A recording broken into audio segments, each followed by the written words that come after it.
Seja bem-vindo ao estudo do Salmo de número 72. O Salmo de 72 é um Salmo 52 de Salomão.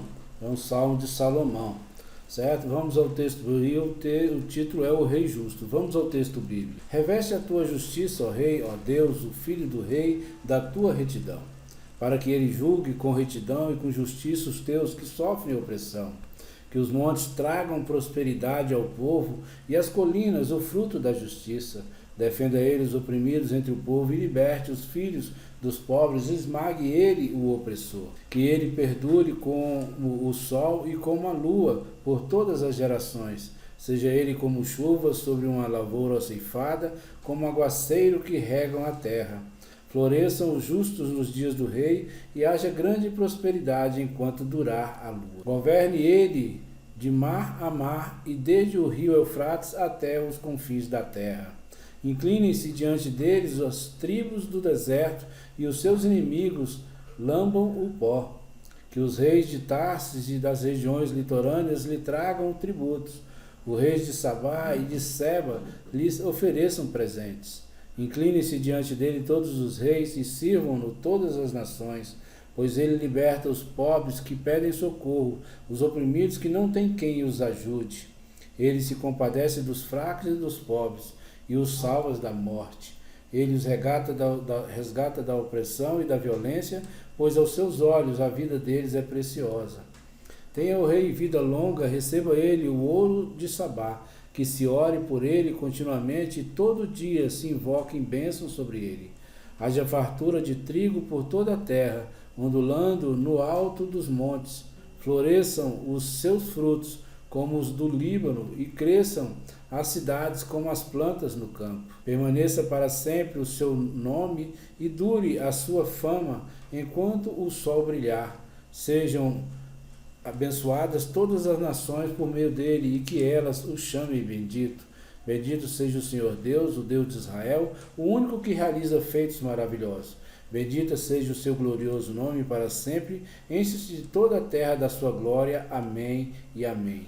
Encerram-se aqui as orações de Davi, filho de Jessé. Quanto à autoria, o título desse salmo no original é simplesmente Por Salomão. As palavras um salmo, elas são fornecidas pelos tradutores. Alexander traduziu como Por Salomão e supõe, é claro, que ele foi o autor. A Septuaginta traduz para Salomão. Assim, a Vulgata Latina em Salomone, o siríaco de Davi, quando constituiu o rei Salomão. Já Martinho Lutero, de Salomão. É verdade que o hebraico no título é o mesmo que é usado em outros salmos, onde o autor é designado, como nos salmos 68, 69 e 70, e em outros lugares de Davi, no salmo 73, e em outros lugares de Asaf. E é verdade que o modo de expressão transmitiria mais naturalmente a ideia de que Salomão foi o autor, mas também é verdade que essa interpretação não é necessária, como é mostrado pelo fato de que é entendida de outra forma pela Septuaginta, a Vulgata Latina, a Siríaca e pelo autor da paráfrase caldeia. Ninguém pode duvidar que o hebraico é suscetível a esta última interpretação. E aí devemos ver Gessênios na letra hebraica lamente, que é uma preposição inseparável e que a tradução por Salomão é uma tradução justa. O conteúdo do Salmo também exige esta construção aqui. E é totalmente provável que Salomão escreveria as predições do Salmo referindo-se a si mesmo, mas não é improvável que Davi proferisse essas predições e orações em referência a seu filho prestes a subir ao trono. A linguagem do Salmo ela é adequada à suposição de que foi composto por Davi em vista das glórias antecipadas e do reinado pacífico de seu filho e sucessor, como uma produção inspirada, indicando o que esse reinado seria, e olhando para o futuro ainda mais glorioso e pacífico reinado do Messias como rei. Parece-me, portanto, que a evidência ela é suficientemente clara de que o Salmo foi composto em referência a Salomão, e não por ele. E em caso afirmativo, a suposição mais natural é que foi composto por Davi. A evidência de fato não é positiva, mas é uma evidência tão provável que deixa pouco espaço para dúvida. É uma questão de muita importância se o salmo tinha referência original apenas a Salomão ou se tinha uma referência ao Messias. E ela deve ser contada entre os salmos messiânicos, que era aplicável ao reinado de Salomão, como um reinado de paz e prosperidade. Não pode haver dúvida e parece haver tão poucos motivos para duvidar de que se destinava a descrever o seu reinado e que as principais imagens do Salmo são tiradas do que foi previsto que caracterizaria seu governo, mas que também tinha referência ao Messias e ao seu reinado. Ficara evidente, eu acho, a partir das seguintes considerações. A primeira consideração, o testemunho da tradição. Assim, a antiga paráfrase caldeia, que sem dúvida dá a opinião predominante dos antigos judeus, a considera como uma referência ao Messias.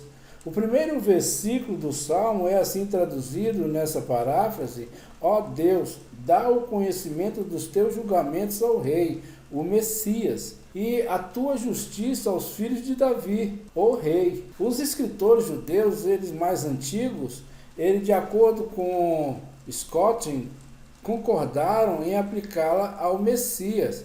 A segunda consideração, o fato de que não é aplicável na plenitude de seu significado ao reinado de Salomão.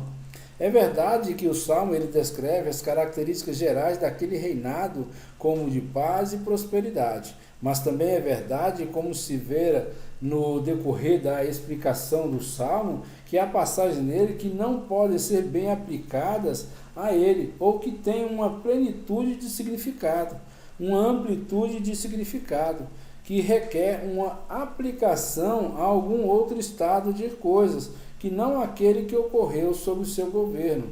A terceira consideração é que o Salmo ele é aplicável ao Messias e está de acordo com o seu caráter geral, e nas expressões particulares, com as outras descrições do Messias no Antigo Testamento.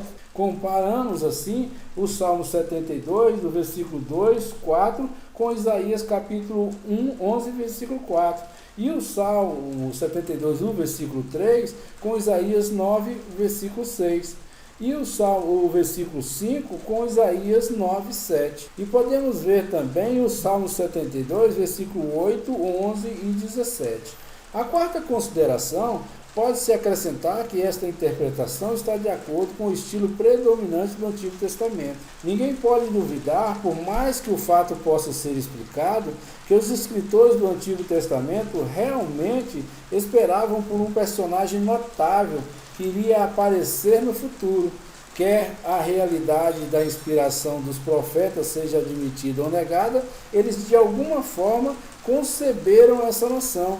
E essa ideia está constantemente se manifestando em seus escritos. Eles se deleitam em meditar sobre a perspectiva de seu aparecimento. Eles vivem com prazer em suas características. Eles se voltam para ele como tempos de problemas nacionais.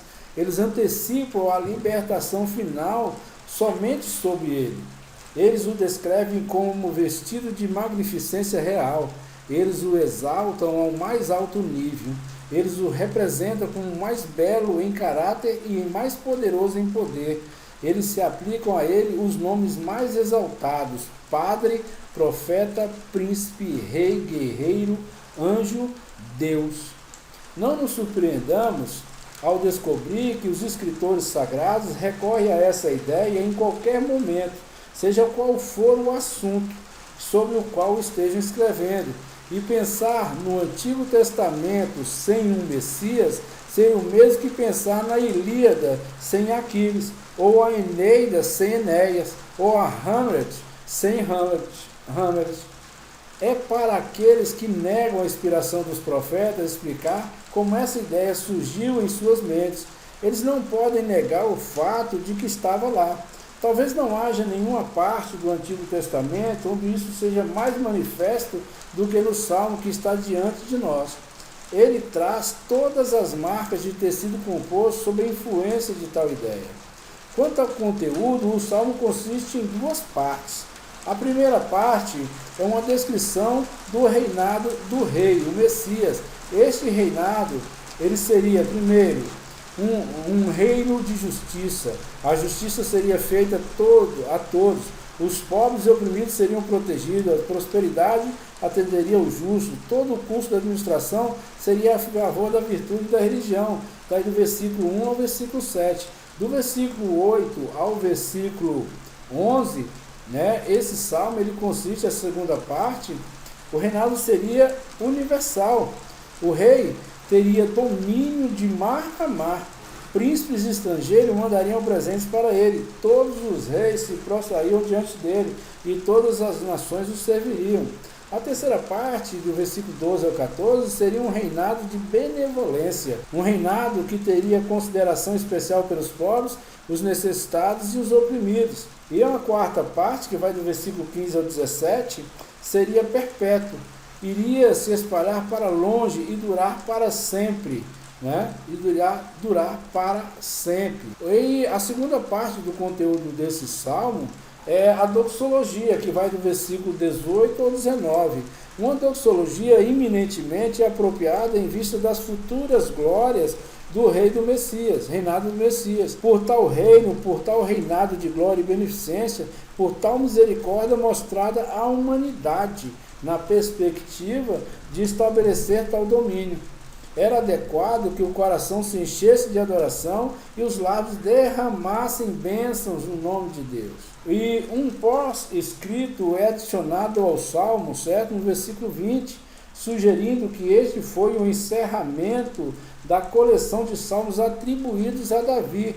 Sobre o significado disso, nós devemos ver as notas nos versículos, ok? Então nós terminamos aqui e até o nosso próximo, terminamos o Salmo de número 72 e até o Salmo de número 73. Que Deus abençoe a todos, em nome de Jesus.